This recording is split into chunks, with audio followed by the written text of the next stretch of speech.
Assalamualaikum warahmatullahi wabarakatuh. Perkenalkan, nama saya Sahyani dengan NIM 186500045. Di video ini saya akan menjelaskan materi dari manajemen proyek TI, di mana di sini saya akan menjelaskan tentang manajemen waktu. Langsung saja, tujuannya yaitu memahami tahapan-tahapan yang dilakukan dalam melakukan manajemen waktu proyek, memahami input yang dibutuhkan dalam tiap tahapan, serta output yang dihasilkan dari setiap tahapan, mengerti dan memahami cara membuat dan menganalisis atribut aktivitas, mengenal berbagai alat yang dapat digunakan untuk melakukan manajemen proyek, khusus Gantt chart, PERT, dan CPM. Pengertian penggunaan Gantt chart, PERT dalam melakukan pengendalian pelaksanaan proyek. Kemudian definisi. Manajemen waktu proyek adalah tahapan mendefinisikan proses-proses yang perlu dilakukan selama proyek berlangsung berkaitan dengan penjaminan agar proyek dapat berjalan tepat waktu, dengan tahap memperhatikan keterbatasan biaya serta penjagaan kualitas produk atau servis hasil unik dari proyek. Dilakukan oleh pengelola proyek untuk menjamin suatu proyek akan melakukan tepat waktu. Dibutuhkan metode dalam meningkatkan kualitas perencanaan waktu dan jadwal untuk menghadapi jumlah kegiatan dan kompleksitas proyek yang cenderung bertambah. Metode diagram balok atau bar chart dan analis jaringan kerja network analysis dapat digunakan untuk mengajikan perencanaan dan pengendalian khususnya jadwal kegiatan proyek secara sistematis dan analitis. Selanjutnya, tahapan manajemen waktu proyek. Definisi aktivitas yaitu mendefinisikan jadwal aktivitas yang harus dilakukan secara spesifik untuk memproduksi hasil-hasil proyek. Kedua, pengurutan aktivitas, identifikasi dan mendokumentasikan keterkaitan antar satu aktivitas dengan aktivitas lainnya. Ketiga, estimasi kebutuhan aktivitas, estimasi jenis dan jumlah sumber daya yang dibutuhkan untuk melaksanakan aktivitas yang sudah terjadwal. Keempat, estimasi durasi aktivitas, estimasi per loda yang dibutuhkan untuk menyelesaikan pekerjaan dari setiap aktivitas. 5. Membangun jadwal atau menganalisis urutan aktivitas, durasinya, sumber daya yang dibutuhkan, dan tantangan pemenuhan jadwal sampai terbentuknya jadwal pelaksanaan proyek. Keenam, mengendalikan jadwal, mengendalikan perubahan jadwal proyek.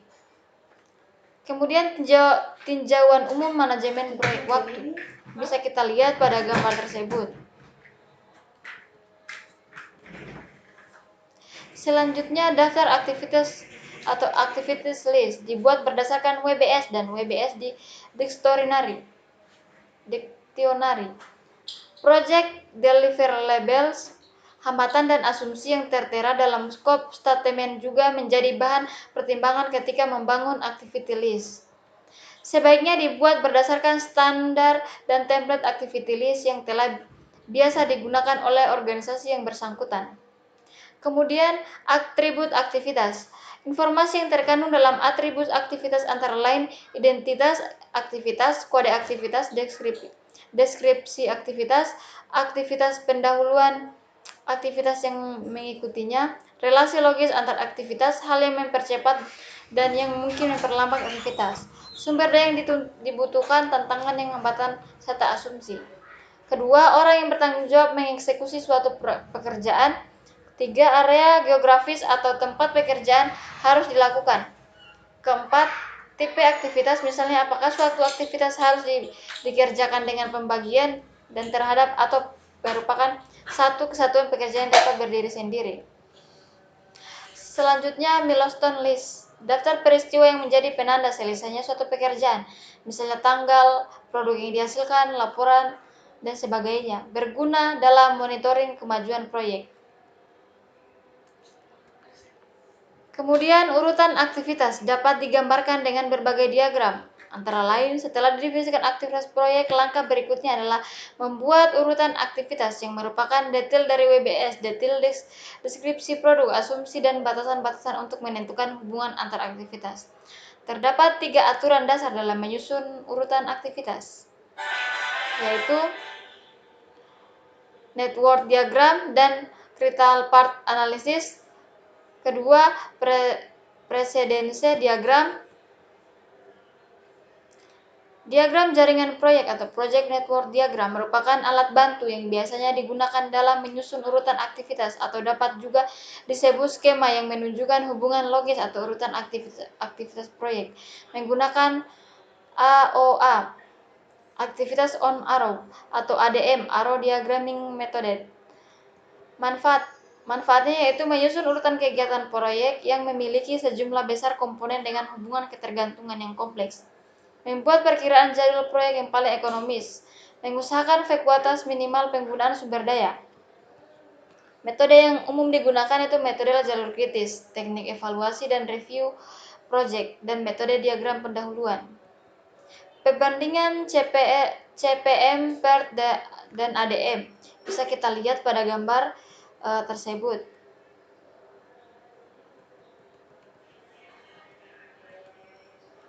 Selanjutnya, mekanisme penggunaan.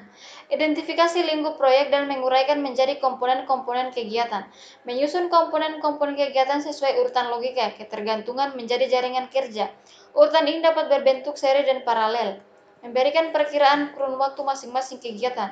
Identifikasi jalur kritis, float, dan kurun waktu penyelesaian proyek. Meningkatkan daya guna dan hasil guna pemakaian sumber daya dengan menentukan jadwal yang paling ekonomis dan meminimalkan fluktuasi pemakaian sumber daya. Arrow Diagramming Method disebut juga Activity on Arrow Project Network Diagram. Aktivitas ini dipresentasikan sebagai tanda panah, node atau lingkaran sebagai penanda awal dan akhir sebuah aktivitas. Hanya dapat menunjukkan ketergantungan dari awal ke akhir. Proses pembuatan diagram AO. Tentukan aktivitas yang berawal dari node. Diagram terus digambar hingga aktivitas tercantum pada diagram. Lanjutan menggambar network diagram. Perhatikan aturan semua tanda panah harus mengarah dari kiri ke kanan dan tidak ada tanda yang panah yang saling berpotongan.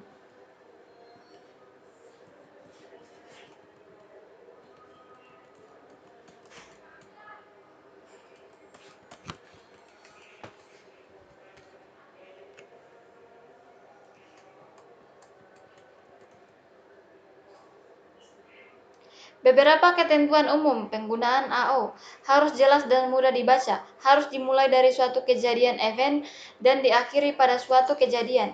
Anak panah digambarkan dengan garis lurus, boleh garis patah akan tetapi tidak boleh garis lengkung. Kecuali dalam hal khusus panjang anak panah, tidak ada kaitannya dengan lamanya kurun waktu. Harus dihindari berpotongan antar anak panah. Tidak boleh ada dummy yang tidak perlu. Nama kegiatan ditulis di atas anak panah, durasi kegiatan ditulis di bawah anak panah, satuan waktu yang digunakan satu jenis, jam, hari, minggu, bulan, dan lain-lain. Activity on node atau Precedence Diagramming Method. Activities on node ialah terminologi manajemen proyek umumnya diterapkan pada metode PDM. Aktivitas dipresentasikan oleh kontak-kontak. Tanda panah menunjukkan relasi antar aktivitas. Lebih populer dibandingkan ADM dan banyak digunakan dalam manajemen proyek perangkat lunak. Lebih baik dalam memperlihatkan berbagai tipe ketergantungan. Precedence Diagram Method. Kegiatan digambarkan dengan kotak panah antara kotak mewakili ketergantungan. Finish to start, A selesai baru B dimulai. Finish to finish, A selesai baru B bisa selesai. Start to start, A mulai baru B boleh mulai. Start to finish, A mulai baru B boleh selesai. Estimasi durasi aktivitas. Setelah mendefinisikan aktivitas secara urutan, langkah selanjutnya dalam manajemen adalah mengestimasi durasi yang dibutuhkan oleh aktivitas-aktivitas tersebut. Durasi adalah jumlah aktual waktu yang dibutuhkan untuk bekerja ditambah dengan waktu. Effort adalah jumlah hari atau jumlah jam yang dibutuhkan untuk menyelesaikan suatu pekerjaan. Orang yang melakukan atau bertanggung jawab dengan sebuah aktivitas pekerjaan sebaiknya turut serta dalam mengestimasi durasi aktivitas, sedang para ahli memberi masukan dan mengevaluasi hasilnya. Milestones adalah peristiwa penanda yang mempunyai durasi nol. Kriteria SMART dalam membuat milestones yaitu specific, measurable, assignable, realistic, time framed. Critical Path Method CPM adalah teknik penganalisis jaringan kegiatan aktivitas ketika menjalankan proyek dalam rangka memprediksi durasi total. Critical path sebuah proyek adalah deretan aktivitas yang menentukan waktu tercepat yang mungkin agar proyek dapat diselesaikan. Critical path adalah jalur terpanjang dalam network diagram dan mempunyai kesalahan paling sedikit.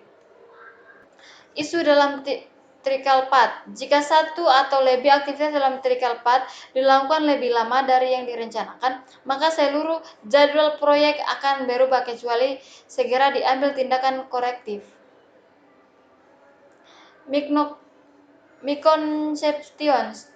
Critical path bukanlah critical activities. Dalam sebuah diagram dapat saja terdapat lebih dari satu critical path. Critical path dapat mengubah kemajuan proyek. Analisis critical path dalam membangun jadwal proyek. Critical path dapat digunakan dalam mempertimbangkan jadwal yang terbaik yang mungkin digunakan. Press lag for flat adalah jumlah waktu yang dapat ditunda dari sebuah aktivitas tanpa membuat penundaan waktu awal tercepat dari aktivitas yang mengikutinya. Total slack or total flag adalah jumlah waktu tunda sebuah aktivitas tanggal awal tercapainya tanpa mengakibatkan penundaan tanggal akhir proyek yang telah direncanakan. Forward Path Network Diagram menunjukkan tanggal tercepat dimulainya dan berakhirnya proyek, sedang Backward Path menunjukkan tanggal paling terlambat dimulai dan berakhir proyek. Program Evaluation dan Review Teknik atau PER.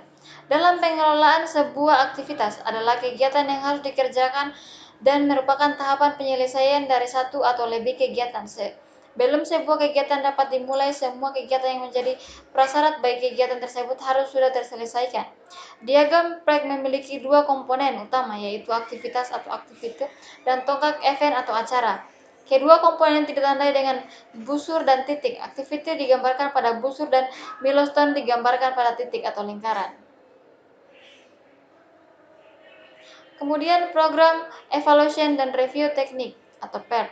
Per teknik analisis network diagram yang dapat digunakan untuk mengestimasi durasi proyek di mana terdapat ketidakpastian yang tinggi mengenai estimasi durasi aktivitas individual.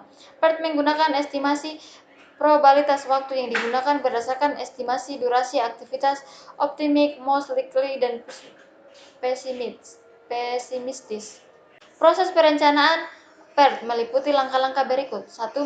Mengidentifikasi kegiatan dan tonggak proyek yang spesifik, menentukan urutan yang tepat dari kegiatan-kegiatan, menyusun model diagram jaringan, memperkirakan waktu yang diperlukan untuk masing-masing kegiatan, menentukan tahapan dan jalur kritis, melakukan pemantauan dan evaluasi serta koreksi pada diagram PERT selama proyek berlangsung.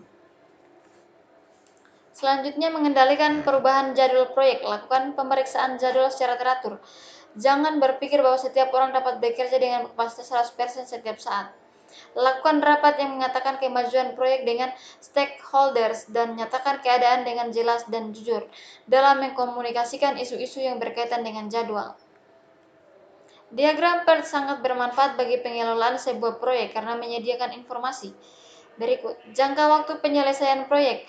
Kemungkinan penyelesaian proyek sebelum tanggal yang ditentukan.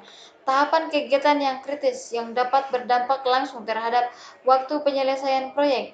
Kegiatan yang memiliki tenggat waktu relatif longgar yang seharusnya dapat dikelola sebagai tambahan waktu bagi tahapan kegiatan kritis. Tanggal kegiatan dimulai dan tanggal kegiatan berakhir. Mungkin itu saja penjelasan dari saya. Assalamualaikum warahmatullahi wabarakatuh.